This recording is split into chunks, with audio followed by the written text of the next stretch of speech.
Olá pessoal, bom dia, tudo bem com vocês? Então a gente vai iniciar essa aula. Como vocês sabem, é uma aula de revisão. Hoje vocês vão ter avaliação de matemática, né? Lembrando que essa avaliação ela não é com consulta, então prestem bastante atenção à explicação, assistam essa aula. Se preciso, assista de novo e aí sim vocês fazem a avaliação, tá? Sem encostar na apostila, sem assistir a aula. Qualquer dúvida, vocês podem me mandar mensagens que eu vou estar disponível para responder, tá? Eu vou fazer uma revisão bem em cima do conteúdo da prova, tá? Eu já tive contato com a prova, quem fez ela foi a professora Camila, mas eu dei uma olhada nela e eu vou fazer a revisão em cima da prova, tá bom? Vai cair então o capítulo 11 e 12 da apostila, tá? Então eu quero que vocês abram lá na página 290. A página 290, ela vai falar sobre intervalos de classe. E aí vai explicar para vocês o que é o intervalo de classe, fechado, aberto, né? Enfim, isso vocês já sabem, tá? Então vamos relembrar. Quando a gente tem um intervalo de classe, eu coloquei aqui um exemplo na lousa, tá? Para ficar mais fácil da gente entender, tá? Então, ó, eu fiz aqui uma tabelinha. Essa aqui eu inventei, tá, gente? Não é nenhum dado real, tá? Então eu coloquei assim, horas de sono e o número de pessoas. Então vamos supor que eu tenha feito uma pesquisa numa sala de aula e eu fui entrevistar cada pessoa e eu perguntei, quantas horas você dorme por dia? Aí ela me respondeu, né? Quantas horas você dorme por dia? E aí fui e preenchi lá e aí eu montei a minha tabela. Então, ó, de 0 a 4 horas, na verdade é horas de sono por noite, tá? Então, de 0 a 4 horas, só uma pessoa dorme. Aí outra pessoa, isso aqui deve ficar jogando a noite inteira, né? Pra dormir só 4 horas por noite, deve ficar jogando. Porque é o que vai fazer, né, de madrugada. De 4 a 8 horas, 3 pessoas dormem. De 8 a 12 horas, 24 pessoas. De 12 a 16 horas, 3 pessoas. E de 16 a 20 horas, nenhuma pessoa, tá? Então vamos interpretar a nossa tabela? Esse aqui é o nosso intervalo de classe. O que quer dizer esse intervalo de classe? Bom, uma pessoa, ela pode dormir nem 1 hora ou até 4 horas. 3 pessoas podem dormir de 4 horas até 8 horas. Agora vamos pensar primeiro, qual é o tamanho do nosso intervalo? Para eu descobrir o tamanho do meu intervalo, é só eu fazer esse número menos esse número. Quanto que é? 4 menos 0? 4. Então, o tamanho do meu intervalo é 4, tá? Presta atenção nisso. Aqui, ó, 8 menos 4, 4. 12 menos 8, 4. 16 menos 12, 4. 20 menos 16, 4. Então, tá vendo? Não importa onde eu vou pegar, vai dar 4. Então, o tamanho do meu intervalo é 4, certo? Desse meu intervalo de classe. Tá, se uma pessoa, ela dorme 8 horas por dia, eu vou preencher aqui ou aqui? Ela tá participando dessas 3 pessoas ou dessas 24? Se ela dorme 8 horas por dia. Se ela dorme 8 horas por dia, ela vai estar aqui. Mas por que se tem um 8 aqui também? Porque, tá vendo que aqui o intervalo está aberto no 8? O que quer dizer esse intervalo aberto no 8? Quer dizer que o 8 não entra. Se a pessoa ela dorme 7 horas e 59 minutos, eu posso colocar aqui. Mas se ela dorme 8 horas, ó, vai ter que vir pra cá. Tá vendo? Então, se a pessoa dorme 4 horas, ela vai estar aqui também. Porque aqui não pode entrar o 4, não tem um risquinho aqui pro 4, tá? Então, é isso que significa esses risquinhos, tá? O risquinho significa que esse número aqui, ele entra, ó. Aqui o 4 entra, o 8 não, o 8 já vai estar aqui. E se a pessoa dorme 12 horas por dia? Ela vai ter que estar aqui, porque aqui é só quem dorme 11 horas e 59 minutos por dia, por noite, né, no caso, tá? Então, é isso que a gente tem no nosso intervalo de classe. Aqui é a frequência, que vocês já sabem, né? Então, aqui é a quantidade de pessoas que dormem em cada um desses horários. Tá bom, pessoal? Então, esse capítulo, ele vai falar sobre isso, né? E daí, ele vai falar sobre as medidas estatísticas. Eu não vou me estender muito sobre as medidas estatísticas, porque vocês sabem muito bem calcular elas, não sabem? Isso vocês aprendem lá desde, se eu não me engano, o 7º ano, que já aprendi média, moda, mediana, tá? Então, vamos só lembrar como calcula cada uma delas. Bom, a média. Como que eu calculo a média de alguma coisa? Eu vou pegar cada uma das informações que eu tenho, vou somar e vou dividir pela quantidade, certo? Então, abram ali na página 293 e deem uma olhada lá. Tem uma tabela e tá falando assim, ó. Karina, curso Estatística, está à procura de estágio. Para saber um pouco mais sobre os salários praticados para o cargo a que deseja se candidatar, resolveu pesquisar os valores oferecidos por alguns tipos de empresa. Veja o que ela encontrou. Então, ó, em banco, eles pagam R$ 1.200. Instituição financeira, R$ 1.350. Agência de marketing, R$ 1.180. E cada uma ela foi marcando. Aí, ali na letra A, fala assim, determine a moda, a média, a mediana e a média desses salários. Bom, vamos começar com a média. Como que eu calcularia a média desses salários? Eu iria somar todos eles e dividir pela quantidade. Então, eu ia fazer assim, ó, 1.200 mais 1.350 mais 1.180 mais 1.560 mais 1.600 mais 1.200 mais 2.250 mais 1.800 mais 2.450 mais 1.580. E ia dividir por. Aí eu vou contar quantas coisas ela pesquisou, ó. 1, 2, 3, 4, 5, 6, 7, 8, 9 e 10. Então eu ia somar tudo isso e ia dividir por 10. E aí a gente ia descobrir a média, certo? Qual seria a mediana? A mediana é o termo central. Então como que eu faria isso? Eu ia escrever cada um dos valores e ia ver quem ia ficar no meio. Aqui no caso não são 10 valores, então não tem um no meio. Então a gente faz assim, a gente pega o número de quantidade que tem, então não são 10. Então faz 10 dividido por 2, para achar metade. É 5, não é? Aí a gente vai pegar o quinto termo e o próximo, que é o sexto, tá? Vai somar eles dois e vai dividir por 2, tá? Então o que estão fazendo a mediana? Vai organizar eles em ordem crescente, então vai olhar, ó, quem que é o menor salário?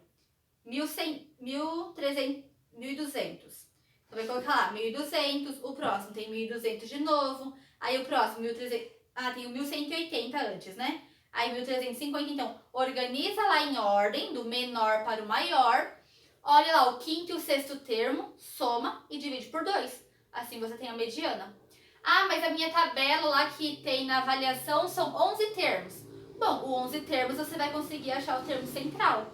Aí, como é número ímpar, né, a gente consegue achar o termo central, tá bom? No caso, vai ser o sexto termo, tá?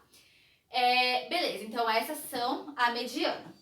E a moda? A moda é o termo que mais aparece. Então, olhando aqui na minha tabela, ó, o 1.200 ele aparece 2 vezes. O 1.350 só uma, o 1.180 só uma. Os dois vão aparecer só uma vez. Então, a minha moda vai ser o 1.200, tá?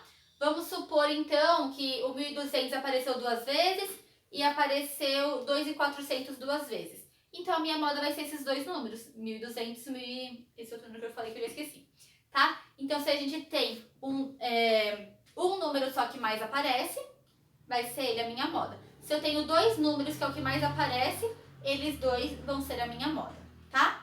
Então, aí está a explicação de média, moda e mediana. Muito simples, vocês estão cansados de saber, né? Certo, pessoal? Agora, a gente vai já para o próximo capítulo, tá bom? Deem uma olhada também um pouco sobre gráfico, interpretação de gráfico, tá bom?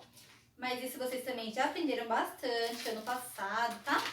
Então, deem uma olhadinha aí na questão de gráfico, tá?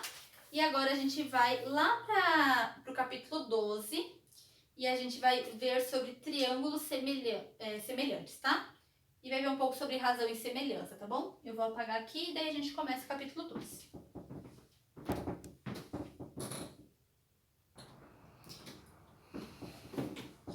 Agora, então, ali no capítulo 12, a gente vai ver as razões de semelhança dos triângulos, tá bom? Bom, então, abram lá na página 307, pra gente começar a ver isso aqui, tá? Vocês têm uma tabelinha ali na página 307, que provavelmente já está preenchido na apostila de vocês, tá? Então, vocês têm o desenho de 3 triângulos numa malha quadriculada, e aí tá perguntando, né? Qual que é o lado AB? Aí vocês contaram, né? 1, 2, 3, tem 4 quadradinhos. Então, vai pôr o número 4 aqui. O BC, aí você contou e viu que tem 3 quadradinhos. E o AC? O AC não tem como a gente contar os quadradinhos, porque ele vai pegar a diagonal, né?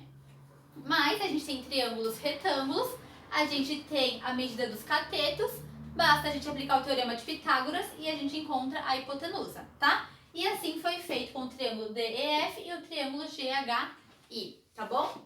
E tá aí montadinho de vocês.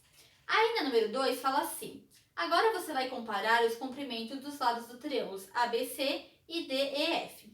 Calcule as razões apresentadas a seguir. Em seguida, indique se os triângulos ABC e DEF são semelhantes, justificando as suas respostas. Então, como que a gente calcula a razão dos triângulos? Bom, ele fala assim, ó. Ele pede para colocar AB sobre DE. Eu não desenhei os triângulos aqui, mas vocês têm aí e vocês podem olhar, né, ó. O lado AB é esse e o triângulo DE é esse do amarelo, tá vendo? Então, vamos ver quanto que vai dar, ó. AB é 4. DE é 8. Eu posso simplificar isso aqui e vai dar 1 sobre 2, certo? O próximo, BC com EF. Então, agora tem aqui, ó, BC com EF. Então, ó, BC e EF. BC, 3. EF, 6. Posso simplificar e vai dar 1 sobre 2, né? Posso dividir ele por 3. E o último que ele dá é AC com DF. Então, AC com DF. AC é 5, DF é 10. Posso simplificar e vai dar meio. Tá vendo que ele pegou cada lado do triângulo e comparou. Então, ele pegou o AB com o DE, ele pegou depois o CB com o EF, depois ele pegou o GH com o AC com o DF e aqui, tá? E aí ele comparou. E tá vendo que deu tudo meio? Meio, meio, meio. É muito importante a gente simplificar, tá? Se a gente não simplificar, a gente vai chegar num resultado diferente. Se deu igual, quer dizer que sim, esses triângulos são semelhantes. Tá vendo? A razão entre eles deu igual, então quer dizer que eles são semelhantes, tá? E é só isso, gente. É muito simples, tá? Ó. Na letra B fala assim: as 3 razões que você calculou no item anterior são iguais. Esse número é chamado de razão de semelhança. A partir dessa razão de semelhança, que informação podemos obter a respeito dos triângulos ABC e DF? Então, a gente pode obter a informação que eles são semelhantes, tá? Aí tá, eu não vou mais fazer o restante, porque, né, vocês já fizeram, na verdade, esse exercício. Tá? Então, é isso. Então, pensa nos casos, na semelhança de uma figura. Não precisa necessariamente ser um triângulo, tá? Pode ser outras figuras também. Então, você tem que pegar os lados e preste atenção nos lados, tá? Ó, o triângulo, ele tava dessa forma assim, ó. Vou apagar isso aqui que a gente não tá usando essa informação. Ó, tinha o triângulo ABC aqui. E tinha o triângulo DEF aqui, né? Vamos supor. Ele era maior. Então, era A... Deixa eu ver como que estava desenhado. A, B, C. Eu quero D, E, F. Ó, o ângulo de 90 graus não tá aqui? Ah, eu desenhei ao contrário. Na verdade, ele tá assim, né? Assim, e o outro é maior, né? Assim. Os pontos estavam certos. A, B, C, D, E, F. Quando a gente vai calcular a razão de semelhança, o que acontece? Eu peguei esse lado aqui, não peguei? AB, que é 4. Se eu peguei esse lado aqui, ó, o ângulo de 90 graus tá aqui. Eu vou ter que pegar esse lado aqui para comparar. Eu não posso pegar esse lado comparado a esse lado aqui, senão vai dar errado, tá? Então presta muita atenção nisso quando for fazer. Ah, vamos supor que os triângulos estejam virados para lados diferentes. Desenha ele de novo para os lados iguais, que fica muito mais fácil, tá? Ah, não quero desenhar, não tem problema. Se você consegue enxergar da forma que ele tá, não tem problema, tá? Mas lembra, tá? Ó, aqui é a hipotenusa, então vai ser a hipotenusa sobre a hipotenusa, tá? Então, a razão de semelhança é dada dessa forma. Ó, Aqui eu peguei o AB sobre o DE. Quando eu for fazer o próximo, eu tenho que pegar primeiro desse triângulo, depois desse. Se eu peguei esse primeiro, eu tenho que pegar esse primeiro de novo depois.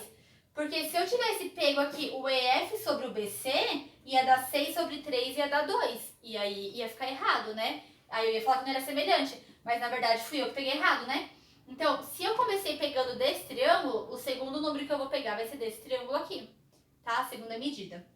Certo? Agora, a gente vai ver casos de semelhança. Então, olha lá na página 309. Ele fala que tem o caso... Ó, vou ler o primeiro que está escrito ali em cima. Ó. Em todas as situações que estudamos até agora envolvendo semelhanças de triângulo, a informação de que triângulos eram semelhantes foi dada. Então ele falou, ó, esses dois triângulos são semelhantes, calcule a razão. Mas e se ele não desse isso? Talvez na avaliação tenha uma questão que não fala se o triângulo é semelhante ou não. E você tem que descobrir. Como que você vai fazer isso? Na maioria dos problemas, porém, perceber a existência de triângulos semelhantes é um dos desafios da questão. Nesses casos, é necessário inicialmente identificar um possível par de triângulos semelhantes no contexto apresentado e mostrar que eles de fato são semelhantes. Somente depois disso, montamos a proporção entre as medidas dos lados correspondentes dos dois triângulos para calcular as medidas desconhecidas dos lados. Vamos começar a estudar os casos de semelhanças, que são as condições mínimas a serem verificadas para garantir que dois triângulos sejam semelhantes. Utilizando os casos de semelhança, as diferentes situações poderemos identificar os triângulos semelhantes. Então agora a gente vai aprender alguns casos para saber quando um triângulo é semelhante ou não. O primeiro é o caso AA, que é o caso ângulo-ângulo. Aí ele está mostrando uma figura, eu vou pausar o vídeo para apagar aqui e fazer aqui para vocês verem melhor, tá? Eu desenhei então mais ou menos, né, o triângulo que tá ali. Eu fechei o meu. Mas tá ali naquela página que a gente tava fazendo, que era a página 309, tá? Aquele triângulo azul que a gente tem ali. Tá, a gente tá falando então do caso ângulo-ângulo. O que acontece? A gente vai trabalhar com esse triângulo aqui. E a gente quer saber se ele é semelhante a este triângulo aqui, ó. Será que ele é semelhante? Então, pelo caso ângulo-ângulo, a gente vai ver que sim, ele é semelhante. O que acontece, ó? Esse ângulo A aqui, ele vai ser igual, né? Tanto para esse triângulo, quanto para esse triângulo aqui. Porque ele é o mesmo ângulo, tá vendo? Agora, e os outros ângulos, ó? Esse triângulo aqui, esse ângulo aqui, na verdade, esses dois, vão ser iguais a esses aqui? Vão. Por quê? Porque a gente tem retas paralelas, tá vendo? Toda vez que a gente tem retas paralelas, a gente pode dizer que esses ângulos são iguais, tá? Então, pelo caso ângulo-ângulo, a gente pode falar que esses dois triângulos aqui, eles são semelhantes, certo? Se vocês abrirem a apostila de vocês lá na página 311, ele, na número 3, eu não vou considerar a pergunta, tá? Vou só ler só pra gente olhar o triângulo, tá? Ó, olha ali. Aquele triângulo verde clarinho, ele é semelhante ao triângulo inteiro, tá? Ó, então, esse triângulo aqui, ele vai ser semelhante a esse triângulo aqui. Por quê? O ponto A aqui, o vértice A, ele vai ser igual para os dois triângulos, não vai? E aí, esses dois também vão ser iguais. Por quê? Porque eu tenho retas traçadas aqui, tá? Então, pelo caso ângulo-ângulo, a gente pode falar que eles são semelhantes, tá? Eu preciso de dois ângulos iguais para ele ser semelhante. O que acontece? Por que não são três ângulos iguais? Porque se eu tiver dois ângulos iguais, o terceiro, ele automaticamente vai ser igual também. Por quê? Quando a gente soma os ângulos do nosso triângulo, ele não vai dar 180 graus? Então, se eu tenho dois iguais, por exemplo, um mede 20, o outro mede 70, vai ter 90 graus. O terceiro só vai poder medir 90 graus, porque tem que dar 180. Então, se dois são iguais, o terceiro também vai ser igual, porque ele vai ter que chegar no 180, certo? Então, olha ali no número 4, ó. O triângulo rosa e o triângulo amarelo são semelhantes. Por quê? Porque o alfa, ó, tem o ângulo alfa nos dois, tem o ângulo beta nos dois. Então, com certeza, o ângulo que está formando ali no vértice C e no vértice E, eles também vão ser iguais, tá? Então, pelo caso ângulo, eles são semelhantes, certo? Agora, a gente vai ver mais um caso, que vai ser o caso lado, ângulo, lado. Que tá lá na página 317, ó. Vamos apresentar agora... Ah, tem um antes. Antes, gente, ó, na página 316. O caso lado, lado, lado. Então, ó, agora você já está bem familiarizado com o ângulo, ângulo, de semelhança de triângulos. Vamos estudar os outros dois casos. Como eles são usados com tanta frequência como o caso ângulo, ângulo, vamos apenas apresentá-lo e verificar tal, tal, tal. Então, ele mostra ali que o que acontece? Se as medidas dos lados do triângulo ABC são proporcionais às medidas dos lados correspondentes do triângulo A', B' e C', então os dois triângulos são semelhantes em símbolos. Aí tá, ele mostra. O que é isso? Isso é o que a gente fez no exercício anterior. A gente vai pegar os lados dos triângulos e a gente vai ver que eles vão ter uma razão, né? Então, ó, por exemplo aqui. Se eu tiver um triângulo, vamos pensar assim, ó. Aqui ele tem 3, aqui vai ser 9, aqui eu vou pôr 5, aqui eu vou pôr 15, aqui eu vou pôr 7 e aqui eu vou pôr 21. Eles são semelhantes? Bom, vou descobrir. Eu vou chamar aqui então de A, B, C, D, E, F. Como que eu sei se eles são semelhantes? Então, eu vou ter que pegar, ó. Vou pegar esse lado, que é 3, sobre esse lado aqui, que é 9. Lembrando que é o caso lado, lado, lado. Vou ter que fazer com os 3 lados, ó. Esse lado com esse lado com esse lado. E vai ter que ser igual a esse lado com esse lado aqui. Lembra, se eu comecei a pegar desse triângulo para esse, aqui eu vou pegar desse para esse e aqui eu vou pegar desse para esse, tá? Isso aqui é igual? Sim, mas parece que tá diferente. É só simplificar. Vou simplificar aqui por 3. Vai ficar 1 sobre 3. Vou simplificar aqui com 5. Vai ficar 1 sobre 3. Vou simplificar aqui por 7. Também vai dar 1 sobre 3. Então, pelo caso lado, lado, lado, esses dois triângulos, eles são semelhantes, tá? Então, é isso aí que fala no caso lado, lado, lado, tá bom? E é só isso, gente. Dê uma olhadinha aí nos exercícios que vocês fizeram para vocês entenderem melhor. E aí, tem o caso lado, ângulo, lado, que ele fala assim, ó, se esses triângulos possuem dois pares de lados correspondentes com medidas proporcionais e os ângulos formados por esses lados têm medidas iguais, então eles são semelhantes.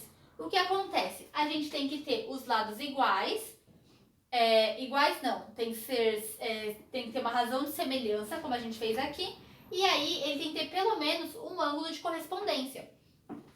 Um ângulo com a correspondência não, ângulos correspondentes com medidas iguais. Então, vamos supor que esse meu ângulo aqui meça 30 graus. Esse daqui também vai ter que medir 30 graus. E aí, o que é o caso lado, ângulo, lado? Eu vou fazer a semelhança entre esse lado, esse ângulo e esse lado. No caso, eu já fiz, né? Ó, vou fazer de novo aqui, ó. Então, vai ficar 3 sobre 9... Vai ter que ter semelhança com esse lado aqui, vai ter que ter uma razão, né? A gente já sabe que vai ter, porque a gente já viu que isso aqui vai dar 1/3 e 1/3.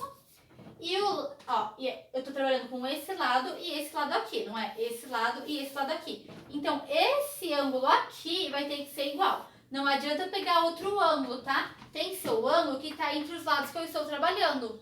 Então, esse ângulo aqui tem que ser igual a esse ângulo aqui.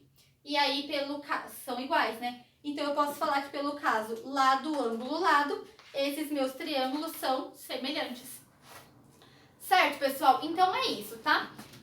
Na avaliação tem figuras diferentes de triângulo, mas a forma de trabalhar é a mesma. Olha os lados, faz a razão entre eles, tá? Pega lados correspondentes, tá bom? O que é lado correspondente? Ó, se eu tenho um triângulo, por exemplo, aqui, de 2 triângulos, né, que eu vou trabalhar. Ó, o ângulo de 90 graus tá aqui.